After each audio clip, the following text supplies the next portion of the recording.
O Brasil é o maior exportador de soja, algodão, suco de laranja, açúcar, carne bovina e aves.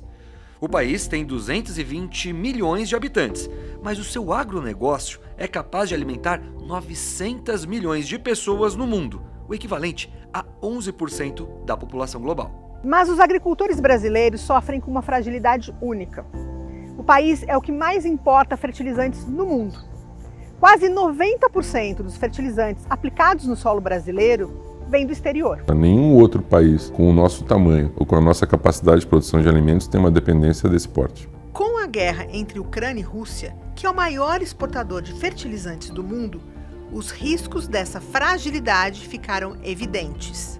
O resultado foi a mobilização do setor público e das empresas, que passaram a abrir fábricas e aumentar a produção, depois de muito tempo sem grandes investimentos. Mas com uma novidade em relação ao passado. Começam a surgir fertilizantes feitos com processos menos poluentes que podem resolver um dos grandes problemas desse setor, que são as emissões de carbono.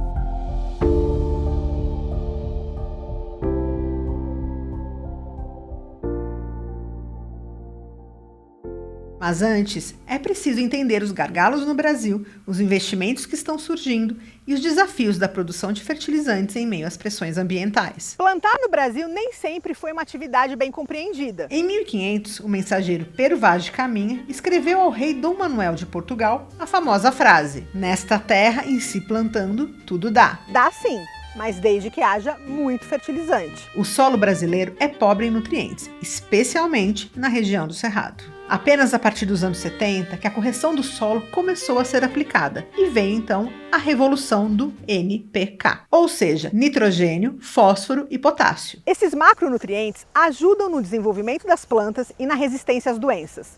Sem eles, o Cerrado brasileiro, por exemplo, não teria se tornado a principal região produtora de grãos no Brasil. Ao longo dos últimos 50 anos, nossa produção de grãos cresceu mais de 600%. A produção nacional de fertilizantes não acompanhou essa expansão. Em 2023, o Brasil produziu 6,8 milhões de toneladas de fertilizantes, enquanto importou quase 40 milhões de toneladas. 86% dos fertilizantes aplicados no solo brasileiro são importados. Os Estados Unidos, outro gigante agrícola, importam 26% do que consomem. A China, um dos maiores produtores de alimentos do mundo, importa apenas 4% desse tipo de insumo. Essa dependência do produto importado abre espaço para fragilidades. Quando estourou a guerra Rússia e Ucrânia, você começou a ter ruptura dos fluxos de exportação de diversos fertilizantes. Então, naquele momento de problema geopolítico e preocupação com esses fluxos de fertilizantes, a preocupação global era: vai faltar fertilizante para todo mundo, mas para os produtores de alimentos do mundo. Isso vai fazer que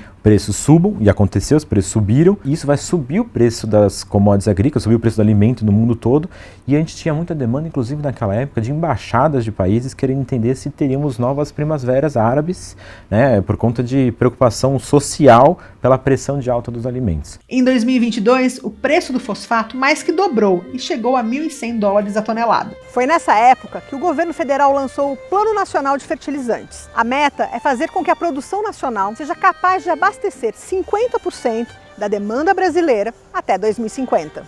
Em 2024, após décadas sem grandes investimentos na área, uma nova fábrica de fertilizantes foi inaugurada em Serra do Salitre, em Minas Gerais. A empresa de origem russa Eurochem investiu $1 bilhão. Salitre é um divisor de águas para nós, tanto aqui no Brasil como empresa, mas é um divisor de águas também para o mercado de fertilizantes nacional. Talvez nos últimos 40 anos a gente não tenha tido nenhum investimento desse porte que endereça a fragilidade que a gente tem na dependência desse insumo tão básico para a nossa agricultura local. 1 milhão de toneladas que Salitre vai colocar no mercado nacional, automaticamente eles tiram 1 milhão de toneladas importado do nosso mercado.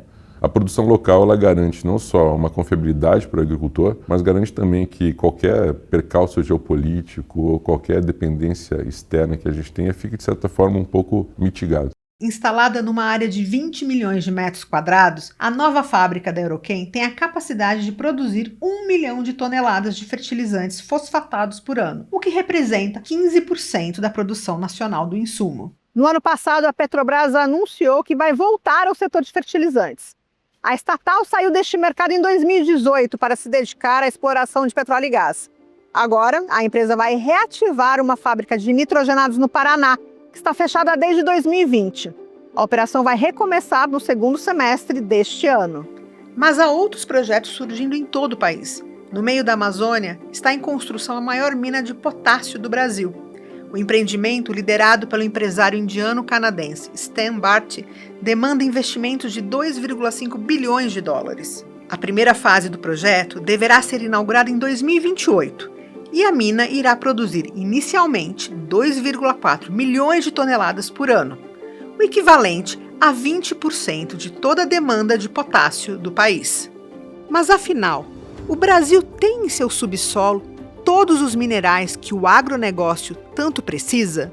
O nosso subsolo, do ponto de vista de minerais que permitem a produção de fertilizantes, também não é tão assim mapeado e tão conhecido. Isso devo dizer que na inauguração de Serra do Salitre, naquele momento, o ministro Alexandre Silveira, Minas e Energia, assinou em Salitre, durante a inauguração, um convênio para aumentar a prospecção geológica do nosso subsolo exatamente para isso. Porque não basta só ter empresas com vontade de investir no Brasil, como a Euroquem ou como outras, importa somente um esforço para diminuir essa dependência que a gente tem se a gente não sabe exatamente aonde esses minerais estão no nosso subsolo para fazer os investimentos. O objetivo do governo agora é tentar reduzir a dependência de importação de fertilizantes. É claro que isso é uma premissa grande, dado que a gente importa 80%, 90% dos fertilizantes que a gente utiliza. A nitrogênio acho que já está sendo endereçado, inclusive com a Petrobras voltando com operações de nitrogênio que já tinha, uma fábrica disso. Então deveria ser mais fácil endereçar essa deficiência de nitrogênio. Agora o fósforo, essa questão de jazida, sempre vai ser muito sensível à tese, né? A gente não tem áreas, por exemplo, de baixa densidade de florestas em que a gente pode explorar esse tipo de matéria-prima. O Brasil é muito rico em flora e fauna, então sempre você vai ter um aspecto de qual que é o trade-off. Eu estou explorando um mineral e em contrapartida eu estou degradando às vezes um ambiente para isso. A questão ambiental vai além da exploração do subsolo. Se de um lado o Brasil precisa reduzir a dependência externa de fertilizantes, essa transformação precisa ser acompanhada da descarbonização do agronegócio. O agronegócio convencional emite 20% dos gases de efeito estufa no mundo. No Brasil, os dois principais emissores de carbono são os gases produzidos pelos bovinos e a aplicação de fertilizantes no solo. Diante da pressão ambiental, os fabricantes de fertilizantes começam a mudar os processos de produção. A empresa norueguesa Yara começou a produzir no Brasil a amônia verde a partir da substituição do gás natural pelo biometano em sua produção de fertilizantes na fábrica aqui de Cubatão. A Raizen é quem fornece o biometano produzido em uma unidade de Piracicaba. A indústria sucroalcooleira está fazendo um trabalho excepcional de uso de todos os recursos, de todas as fontes. Hoje, se você entrar numa usina de cana-de-açúcar, eles usam todos os produtos e subprodutos que tem lá, né? E um exemplo é o uso da vinhaça para produzir um gás renovável como o biometano, né?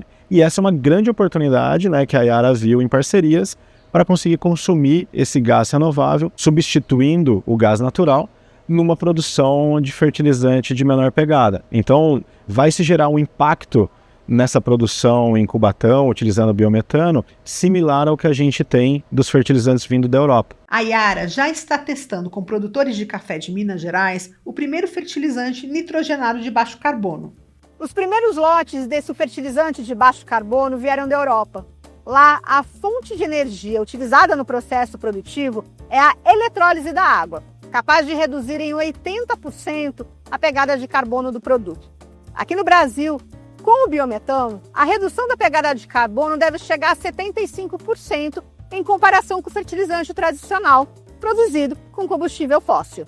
Então, ao longo do tempo, as tecnologias aumentaram muito. Do ponto de vista de genética, do ponto de vista de produção de cultivos, né? Isso demandou que o fertilizante também evoluísse. Então, nós tivemos uma evolução na qualidade dos fertilizantes e na busca do agricultor por tecnologias que trouxessem acompanhasse esse patamar produtivo. Então, nós incrementamos muito nos últimos anos a produção. Tem um papel muito importante, uma busca pelo consumidor desse alimento cada vez mais sustentável. E eu diria a sustentabilidade, a gente mede por uma pegada de carbono, né? Como que eu tenho um alimento que, durante o processo produtivo, ele emitiu menos carbono para a atmosfera, ele emitiu menos gases de efeito estufa. Então, hoje o consumidor está buscando não só agora a qualidade do alimento, mas sim que ele foi produzido com uma emissão de carbono muito menor. No café, 67% da pegada de carbono vem da produção e uso do fertilizante nitrogenado. Para cada 1 quilo de café produzido, são gerados 3,450 kg de carbono equivalente. A Fazenda da Serra, que fica em Guaxupé,